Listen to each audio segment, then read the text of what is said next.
Hey, it's Wednesday, June 24th, 2020, and this is the Pro and Con Show, and I'm your host, Michael James Ott. Thank you, as always, for watching the show. All right, so again, just a minute at the beginning, we got to be better citizens. We've got to ferret out the truth. That's the who, the what, the where, and the when. And we have to do a way better job listening to each other. And we with freedom, okay, we enjoy tremendous freedoms in this country. In my lifetime, so I'm 59 years old, and I've worked in or lived in or spent extensive time in many areas around the globe. And wow, we have tremendous freedom in this country. And one of the biggest freedoms is actually, to speak our minds, to say this is what I think, this is why I think it. Now, the problem I have is very often we're good at saying this is what I think, or this is what I think should be done, but we don't do a whole lot of this is why I think this.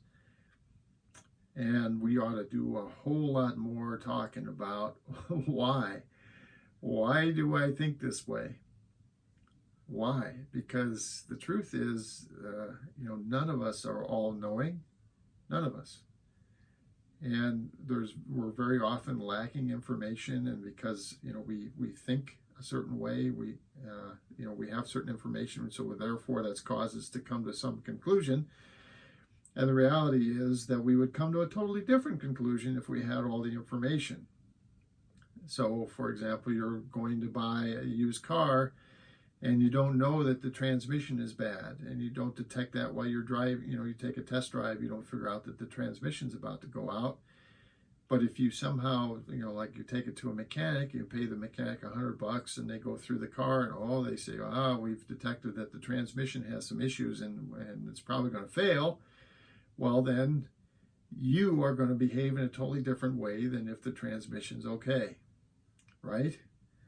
And, the examples go on and on and on. So anyway, with freedom comes responsibility, and all of us need to do a way better job thinking about why other people are saying what they're saying and expressing why we're saying it. I think this because this, and this, and this. And that affords us, and we have to be open to this, it affords us the opportunity to listen to someone else say, well, I hear you, and I hear that you think this because of this, this, and this, but there's this, and this. And doesn't that counteract a lot of what you're saying? And then therefore, should we maybe have a different opinion? And if you'll open your minds and your hearts to that possibility, the pro and the con, the good and the bad, the for and against, hence the Pro and Con Show, you'll find out that we're all a lot closer to being on the same page. And maybe it's fun to be yelling and screaming at each other. I don't think so. I don't like it. So it's a lot better for me, and my experience is the vast majority of everyone I've ever met would rather be in community as opposed to conflict. So today's show is I'm talking about fiduciary. Fiduciary. Now, and I looked up the definition on the internet, the wonderful internet. Okay, I Googled it, I found it, and now here it is. And I'm going to put this up close where you can see it. Try to make sure you can read it. And if you want, you can pause the video for a second and read it. I'm going to read it to you right here. So, fiduciary, adjective, typically associated with law, but it says involving trust, especially with regard to the relationship between a trustee and a beneficiary. And then the example they give is the company has a fiduciary duty to shareholders. So what does it mean? Well, it means it's a word that basically is a single word that says you have responsibility to act in the best interests of people that you're responsible for. And so a great example, for example, and associated with the law. So if someone, my mother is getting on in age, and so if she picks me or one of my siblings and says, okay, I've reached the point where I want someone to make certain decisions for me because I may not be able to do that for myself. It's just the truth is, as you get older, it happens to all of us.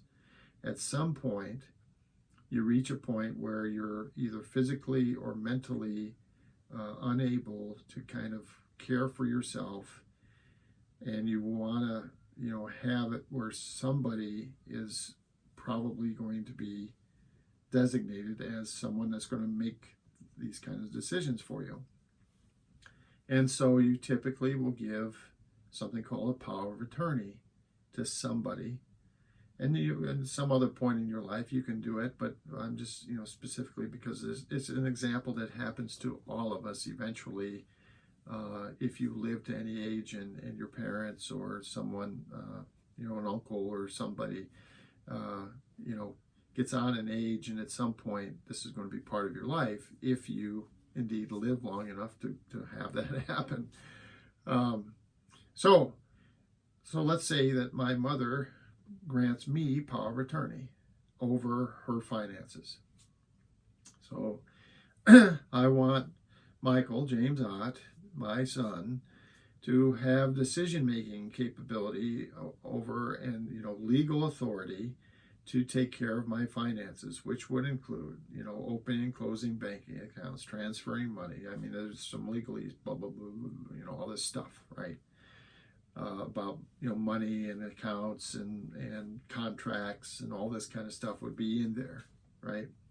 And then she signs that with some witnesses, and those witnesses, validate that she's of sound mind, and body, and she can, she knows what she's doing. And then she signs over that power of attorney. Well, even though that power of attorney actually rarely, interestingly enough, because I've read many of them, it rarely actually says that the trustee now, that would be me, the person who's going to execute the power of attorney, they have a fiduciary responsibility to the beneficiary, which is my mother in this case. In other words, she signs over all her financial stuff. Woohoo! She's got $1 million. I'm going to go buy a Ferrari. No, no, no, no, no, no, no, no, no, no, no, no, no. It doesn't matter. It doesn't matter if she's got $1 billion. My responsibility is to take care of her finances and take care of her using those finances. And I cannot act and do things that are in my interest. They have to be in her interest. And so I, is there, some kind of care facility that she needs to be in now? Okay, well, I can take some of her monies and I can pay to have, maybe one of the better care facilities take care of her, with, staff and maybe nice amenities and all this other stuff. And that's fine. I can as her, basically by acting through the power of attorney, I can do that. I can make those decisions. I can put her in a place where I'm convinced that she is going to receive the best care. And so here, and I can, pay money out of her finances to make sure that that facility is paid for their care of my mother. And and I keep doing that, and I keep acting like that, and that's what I can and should do, because I have fiduciary responsibility. Okay, and just like it says here, the company, so people that work at a company have fiduciary duty to their shareholders. They're supposed to do the right thing for other people that own the company. I would argue that they have fiduciary duty to employees also, okay, and customers. This thing about fiduciary responsibility, it really is all-encompassing. It's a great word, and it's all-encompassing. A company actually has fiduciary duty to shareholders, customers, and employees. They have to act appropriately for all of those people. They should be acting appropriately for all of them. And beyond that, the planet. Okay? So, a company has a fiduciary duty to, when, if they build a factory or whatever, to run that factory so that it's safe for the employees. It produces products that are safe for people that buy them. Produces the products in a way that's friendly and safe for the environment, and on and on and on. It's a fiduciary. It's a responsibility. It's a responsibility to do the right thing. Fiduciary responsibility. And the reason why I'm doing this show is when we elect people to be in this structure that I've said over and over and over again is a strong structure, this government, the legislative branch, the executive branch, and the judicial branch.